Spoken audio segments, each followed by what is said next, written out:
एक गरीब किसान। एक गांव में रामू नाम का व्यक्ति अपनी पत्नी के साथ रहता था। वह गांव का सबसे गरीब व्यक्ति था। उसके पास रहने का ढंग से घर भी नहीं था और खाने को तो समय का खाना भी नहीं था और ना ही अच्छे अच्छे कपड़े थे। गांव वाले रामू की जरा सी भी इज्जत नहीं करते। रामू बहुत उदास हो गया और वह अपनी पत्नी से बोला, हमारी क्या गलती है जो गांव वाले हमारे साथ इतना बर्ताव करते हैं? हमने तो किसी का भी नहीं बुरा किया। पता नहीं जी क्यों इतना बड़ा बर्ताव करते हैं, मेरे तो समझ में नहीं आता। ऐसे ही चलता रहेगा तो हमें एक दिन गांव छोड़ना पड़ेगा। अरे तुम चिंता क्यों करती हो? एक दिन देखना, हम इतने अमीर हो जाएंगे कि हमें गांव वाले देखने के लिए तरस जाएंगे। रामू बहुत दिल का अच्छा इंसान था। वह कभी किसी का बुरा नहीं चाहता था।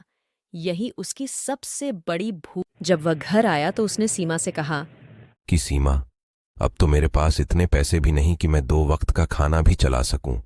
क्या करूं मैं? अरे कुछ समझ में नहीं आता है और कहीं काम भी नहीं मिल रहा। क्या करूं मैं? और इतना कहते ही रामू अपने सेठ के घर चल दिया। जब सेठ के घर पहुंचा तो उसने सेठ को बुलाया। सेठ जी, सेठ जी, ओ सेठ जी, कोई है घर में? और इतना ही बोलते ही सेठ जी बाहर निकले। हाँ रामू, बताओ क्या बात है? मैं तुम्हारी क्या मदद कर सकता हूँ, बताओ। सेठ जी, मुझे कुछ थोड़े पैसे दे दीजिए। काम मिल जाएगा तो मैं आपके दे दूंगा। आपकी बहुत मेहरबानी होगी। माफ कीजिए रामू, मेरे पास पैसे नहीं है। अगर होते तो मैं तुम्हें जरूर देता। जब शाम को श्यामू अपने घर वापस आया तो उसने सीमा से कहा, सीमा, अब तो हमें गांव छोड़कर जाना पड़ेगा। हमारे पास कुछ खाने के लिए भी नहीं है। ऐसा अगर चलेगा तो हम भूखे मर जाएंगे। कल हम गांव छोड़कर चले जाएंगे। और सुबह होते ही वह दोनों गांव छोड़कर चले गए।